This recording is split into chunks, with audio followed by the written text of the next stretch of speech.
આજે મિત્રો આપણે જીવામૃત બનાવવા માટેનો ઓટોમેટિક પ્લાન્ટ જે છે એ હું તમને બતાવવા જઈ રહ્યો છું. તો આ જે છે આપણે જીવામૃત બનાવવાનો ઓટોમેટિક પ્લાન્ટ છે. તો આપણે જે 200 લીટરનું જે બેરલ છે એની અંદર આપણે જે ગાયનું ગોબર છે, ગૌમૂત્ર છે, ચણાનો લોટ છે, ગોળ છે, આ બધી વસ્તુ આપણે મિક્સ કરી અને બેરલમાં આપણે જ્યારે રાખતા હોઈએ છીએ તો એની બદલે જે આ ઓટોમેટિક પ્લાન્ટ છે કે એની અંદર બધી વસ્તુ ઓટોમાઇઝ થાય છે. તો આપણે જે કંઈ ગાયનું ગોબર છે, ગૌમૂત્ર છે, ચણાનો લોટ છે અને મુઠ્ઠી માટી છે, એ જે જીવામૃતમાં જે પણ વસ્તુ જોઈએ છે એ આપણે અહીંથી અંદર નાખવાની હોય છે. તો જે ટાંકામાં જે છે એ તમે જોઈ શકો છો કે એની અંદર એક બ્લેન્ડર ટાઈપની વસ્તુ આવેલી છે. તો એ બધી વસ્તુ જે છે ને બ્લેન્ડર એ ઓટોમેટિક જે છે એને મિક્સ કરી દેશે અને એ પછી આપણે સવાર સાંજ એને હલાવવાનું હોય છે 5 મિનિટ માટે.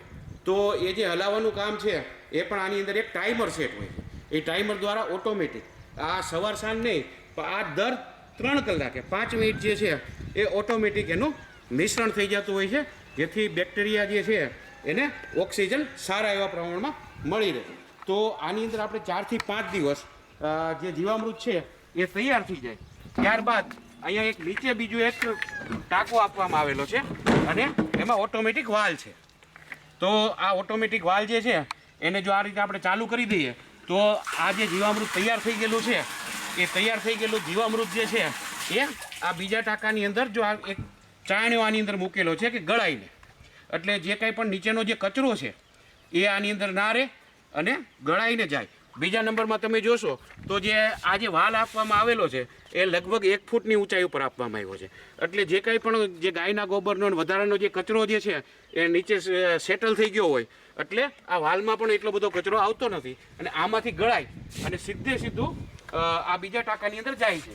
પછી જો કોઈ મિત્રો આ જીવામૃતને તમારે પાણી સાથે આપવું હોય, બરાબર છે, તો અહીંયા એક વાલ આપવામાં આવ્યો છે. આની સાથે તમે એને કનેક્ટ કરી અને તમારું જે ધોરિયાનું પાણી જે છે એ ધોરિયાના પાણીમાં 200 લીટર જીવામૃત જે છે એ 1 એકરમાં જાય એ રીતે તમે આ વાલને એ રીતે તમે વધુ ઓછું ખોલી અને એને સેટ કરી અને તમે ધોરિયાના પાણી સાથે આપી શકો છો. ઘણા મિત્રો એવા હોય છે કે એમને ડ્રીપ ઇરિગેશન સાથે આપવાનું છે. તો ડ્રીપ ઇરિગેશનમાં શું થાય કે આપણે એકવાર ગાળ્યું તો ખરા, પણ ગાળવા પછી પણ જો એની અંદર થોડો ઘણો કચરો હોય તો એના જે ડ્રીપર છે એ ચોકઅપ થઈ જતા હોય છે, એના ડ્રીપર બ્લોક થઈ જતા હોય છે. એટલે આપણે એકદમ જે છે ફિલ્ટર જીવામૃત આપીએ તો એ કશો વાંધો આવતો નથી.